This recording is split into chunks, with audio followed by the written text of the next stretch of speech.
gala ni ang laing sumpay ning atong sugilanon. Made of fortune. Right now it's just the two of us. Let's look at what's ahead. Wala siya laing gwapo sa kalibutan. Aw, ambot lang ha. Tingali. Oh, tingali sab, dili. Wa pa mo kumaygugma. Di ba ko kasulti, anak? Kaswerte ka si mahigugmaon sa. Kaswerte ka ha.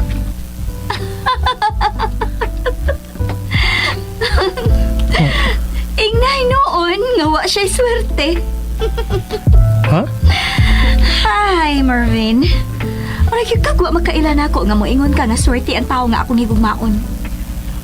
Mabito nga nakaingon ko ana kay nakailan ako nimo. Ah, okay. Sakto di ay ka. Swerte di ay siya kay dagan man ko kwarta.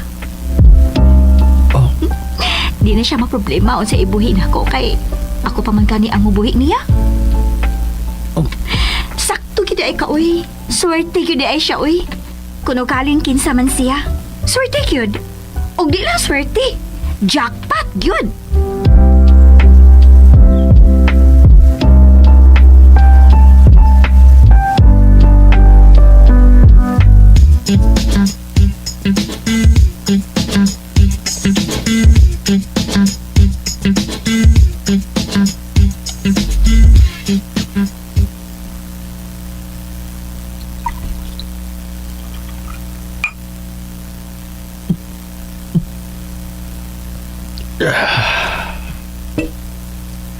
Sakto gyud ay ka uy.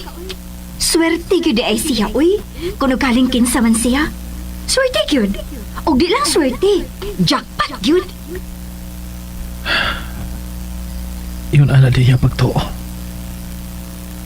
Nga iya lang kwarta nga akong kiapas niya. Ingon ana diya pagtanaw na ako. Paita.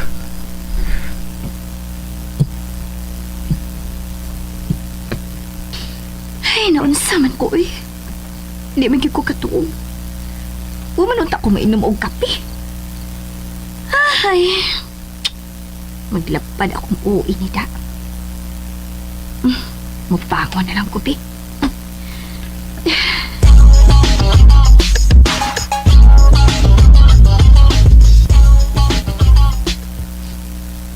Sa may akong buhato na rin magtukak ko, ha? Ah, kinahanglang kapuyon ko para magtuka na ko makatog na. Pero, saan lagi akong buhaton eh? Think.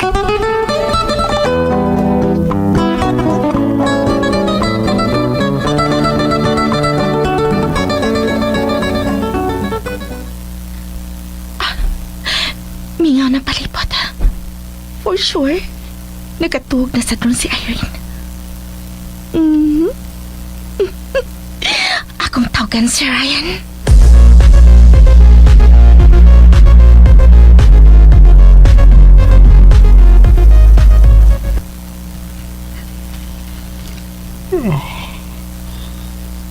Nuunhan kong tuwag.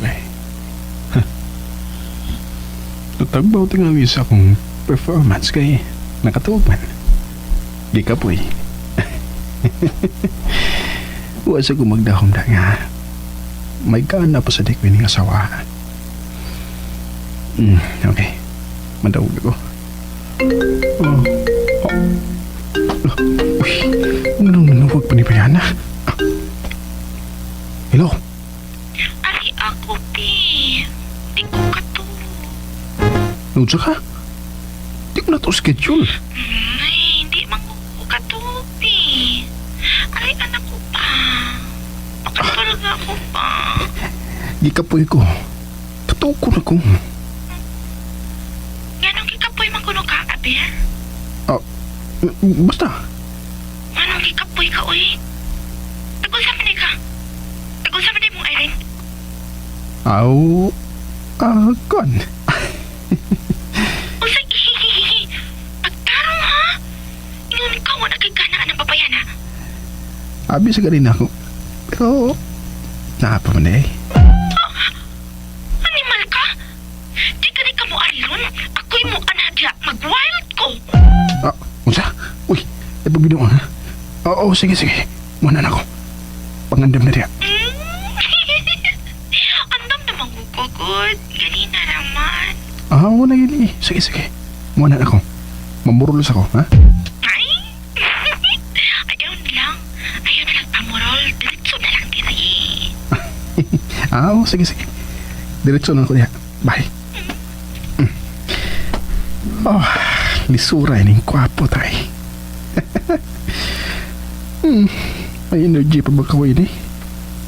Pero, bahala na. Kaya pa ni.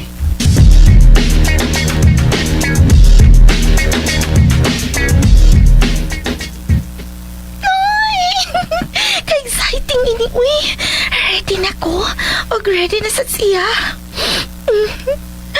Ako dala nang i-aplidaan ka may amputahan. Pero, di lang na ko i-on ang suka. Unya di kabut iya. Pakuratan na ko siya.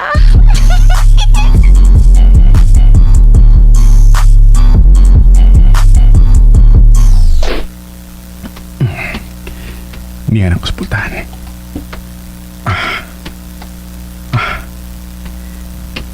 Okay. Hinayon na ako gabli kay usipya to niya. Makamata sa rin. Lain na ini ilakaw ini way puruloy. Pero, okay na. Ngit-ngit rabi tao. Hinayon ako gabli ang pultahan. Hinay lang gabli. Hinay lang. Hinay lang yun. Kana lang igo nga makakawas. Magpagkilid aron. Masirara sa tayo nagpalik ang hinay lang yapon. Okay, maigo na ko ini. Igora. Magkakawas na ko. Okay, nagkakawas na ko. Isira na palik. Og hinay lang yun kahapon. Hinay.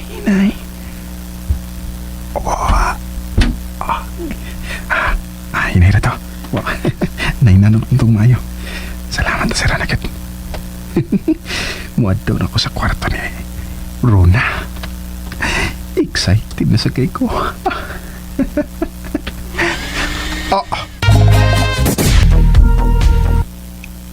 Nayabak, kinsa may mamakyum ini urasa? Unsa ron? Patay. Nakamata sa irin. Unsa man ron? Kinsa may nag-vacuum? Han? Asa man itong tawhanaw eh? Han? Han? Gikan lagi kas kawas. Bitaw no? Galimungawan ko daan. Nagtugong pultahan sa CR. Ha? Nakatug na mugod kugod. Unya, sugo sa lawas. Nakamatkon ko, maong ibangon ko o musiya ron, ta? Han? Tuara man ang CRO? Oh. Nganong mahigda makagbalik? Ha? Oo, dahil CR. Mag-CR ko. Naunsam ko eh. Pero Han, kinsa man nung nag-vacuum?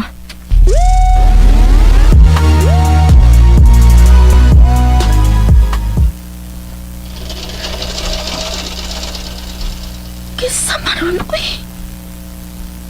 Kapwisit pa. Huwag pagit mo ani si Ryan. Di man tingali itong ani. Kapwisit ba, uy?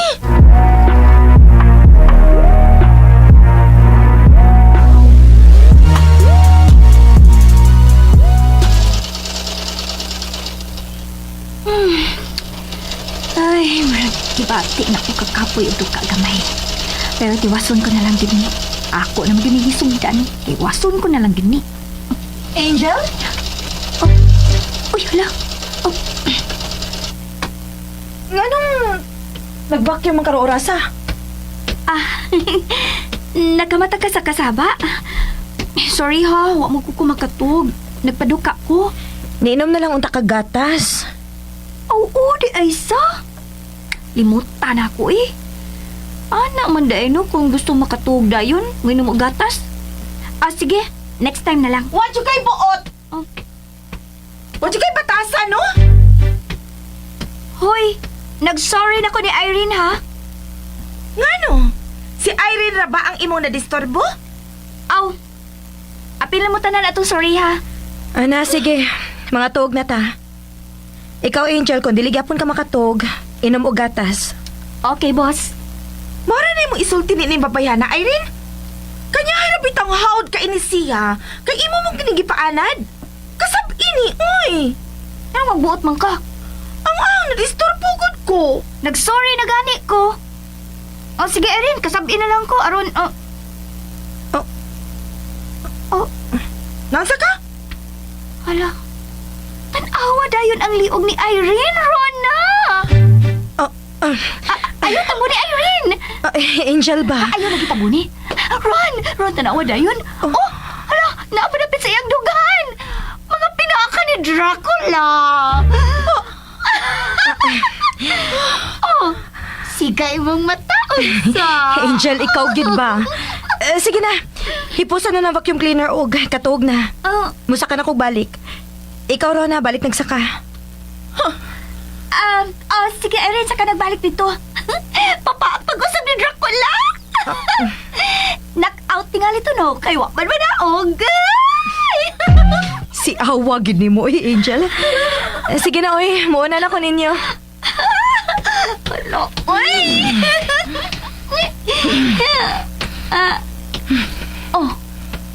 Kahain ko ni mo tinanawa ni Irene. Nansa ka? Hay, pastilan. Ayaw na lang kong dinay-dinay dinagod. Galagot ka kay wak ka mapaaki ni Dracula. Pero si Irene, haskang naghanap kinaakan. Hilom, ha? Hilom. Masama di ko ni mo, di ko mahilom. Be, may mahimo ka. We. Sakit imong dughan? Kaluo.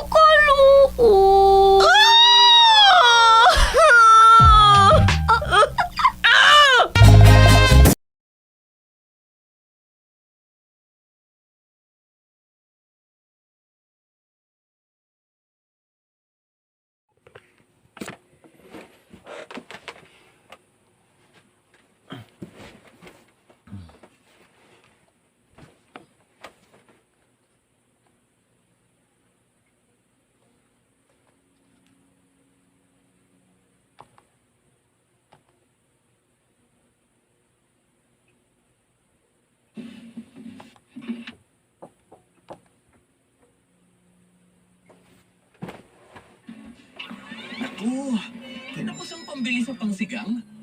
Sakto! Pwede ka nang humiram ng as low as 100 pesos. Ang Pampanga ay kilala sa mga ancestral houses at gusali na itinayo pa noong Spanish era and World War II. Ngunit pagkatapos sa mga pagsabog ng Mount Pinatubo noong 1991, nasira ang mga iba pang magagandang bahay at gusali at tatabunan na ng lahar. Pumunta kami doon para ikutin ang isa sa pinakamatandang punerarya sa lugar na itinayo pa noong dekada 80. Pagmamayari ito ng isa sa mga kilalang pamilya sa lugar. Halos lahat ng nakatira sa San Fernando at Angeles ay dito na imbalsamo o pinaglamaya ng kanilang pamilya. Ngunit noong 2018, ito ay hindi na ginamit dahil ang pamilyang nagmamayari nito ay hindi na kayang pangalagaan ng gusali. Marami na rin silang ari-arian at karamihan sa mga anak ay nanirahan na sa ibang bansa. Unti-unti na din napabayaan ang lugar hanggang sa tuluyan ng ito isara. Samahan niyo kami ikutin at imbestigahan.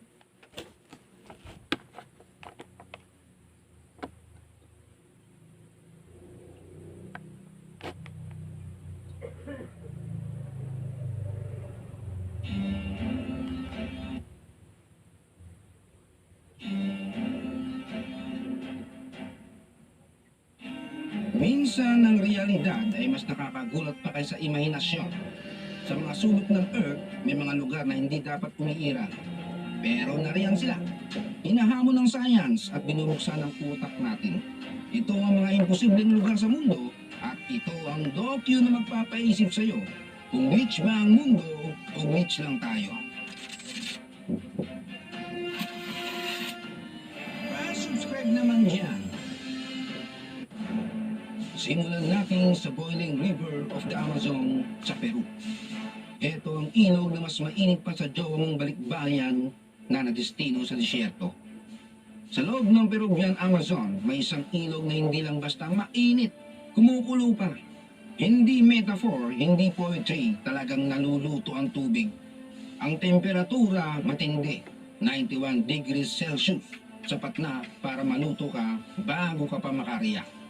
Kung may baka na madulas dito, wala nang aray, wala nang oo nga. Diretso bulalo ang kahantungan niya. Pero ang pinaka-weird, wala namang bulkang malapit, walang fault line at walang nagpapainit. Kaya ang science naguguluhan. Ang ilan ay nagsasabing malalim na geothermal at hindi matukoy na heat pathways. Ayon naman sa mga lokal, may spirit daw na nakakulo sa ilalim ng lupa. Kaya sa tingin ko, baka may diwata sa ilalim na nagluluto ng pares. Pero ang katotohanan, hanggang ngayon, mystery pa rin. Sunod na Sargasso Sea, Atlantic. Ito yung dagat na parang ghosting. Walang boundaries, walang shoreline, walang commitment. Matatagpuan sa gitna ng karagatang Atlantiko. Napapalibutan ng hindi lupa, kundi dagat din. Literal na dagat sa gitna ng dagat. Ang tubig, kalmado, tahimik, creepy. At ang pinaka-weird, dito nag-iipon yung sargasong seaweed. Yung parang malakumot na lumulutang. Pero bakit mysterious? Dahil naglalaho ang mga napapadaang barko dito. Ang kompas na nilito, ayaw gumana ng maayos. Tapos ang mga uri ng hayop sa dagat ay nangingitlog dito pagkatapos ay naglalaho. May mga ulat din galing sa mga mangingisda na biglang ang daming anino sa ilalim. Pero pag sinilip nila, wala na. Ang ilang scientists sinasabing trap zone ito dahil sa mga pabilog na alon. May nagsasabi rin konektado sa Bermuda Triangle. Kahit ano pa man yan, kung may niche ka man na hindi mo mahanap kung nasaan ang pampang, ito na yun. Next, the Great Blue Hole sa Belize. Ito yung napakalaking butas na kinakatakutan. Kahit mahilig ka sa butas, nabutas na. Malayo sa baybayin ng Belize, may isang bilog na parang ginawa ng perpektong kompas. Sa drone shots, mukha siyang higanting mata na nakatingin sa'yo, na parang inuutok ang tumalon. Isang napakalalim na underwater sinkhole na sobrang milog, sobrang perfect, sobrang dark. Pero bago pa ito naging deep blue nightmare, dati itong dry cave. May 400 plus feet ang lalim. At pag sumisid ka, makikita mo mga rock formations na ebidensya ng mundo. Bago pa man sakupin ng mga karagatan. At pag sumisid ka sa kailaliman nito, sobrang nakakamangha. May makakasalubong kang nurse sharks na chill lang. Giant groupers na parang bouncer ng club. Mga anino na ayaw mong malaman kung ano. Pero ang tunay na treasure nito, nakatago rin ang climate history ng Earth. Nakaukit sa limestone ng kwento ng pagtaas ng dagat, pagbago ng panahon, pati mga senyales kung ano pa ang pwede nating magdaanan. Kaya naman UNESCO World Heritage siya. Hindi dahil nakakamangha at attractive, kundi dahil literal itong portal ng nakaraan. The Moving Rocks of Racetrack Playa, USA. Isang disyerto na sobrang tahimik na kahit marites ay tatamaring magchika. Dito sa Death Valley, may bato na gumagalaw ng mag-isa. As in, solo flight. Walang humihila, pero may bakas kung saan sila dumaan. Pero paano gumagalaw ang bato? For decades, walang makapagsabi. Some theories, may invisible spirits daw. At syempre, aliens na naman. Pero noong 2014, na-record ng scientists na kapag nagyayelo ang playa ng manipis, tapos umiinit sa umaga, gumagalaw ang ice sheet, tinutulak yung mga bato ng pakonti-konti. Pero teka, hindi pa rin fully explained. Ang tanong ulit, bakit iba-iba ang direction? May slide to the left, slide to the right, crisscross. So mystery pa rin. Pero ito'y proof na minsan kahit mabigat, gagalaw ka pa rin pag tama ang timing. Magnetic Hill, Canada. Sa Canada, may isang tahimik na kalsada, walang special, walang sign na may multo dito. Pero pag nilagay mo ang pose mo sa neutral, abay umaakyat siya. Ito ang lugar kung saan ang gravity ay nagpapatawa. Kaya mga turista nagulantang at nalilibang. Pero ang totoo, hindi magic, hindi magnet, hindi witchcraft. Optical illusion lang. Yung downhill mukhang uphill. Pero kahit alam mo na explanation, hindi nawawala ang magic. Dahil ang magnetic hill ay hindi lang isang palabas. Ito ay reminder na minsan ang mundo ay hindi siya nagloloko. Ikaw ang nagloloko ng perception mo. Sunod, the Sea of Stars sa Maldives. Kapag gabi, may kamabalaghang nangyayari dito. Para kang naglalakad sa galaxy. Bawat alon may glow. Bawat yapak mo kumikislap. Parang may LED strip yung dagat. Ang dahilan, hindi magic, hindi LED lights, hindi rin budget ng tourism, kundi bioluminescent phytoplankton. Tiny dinoflagellates na umiilaw para distract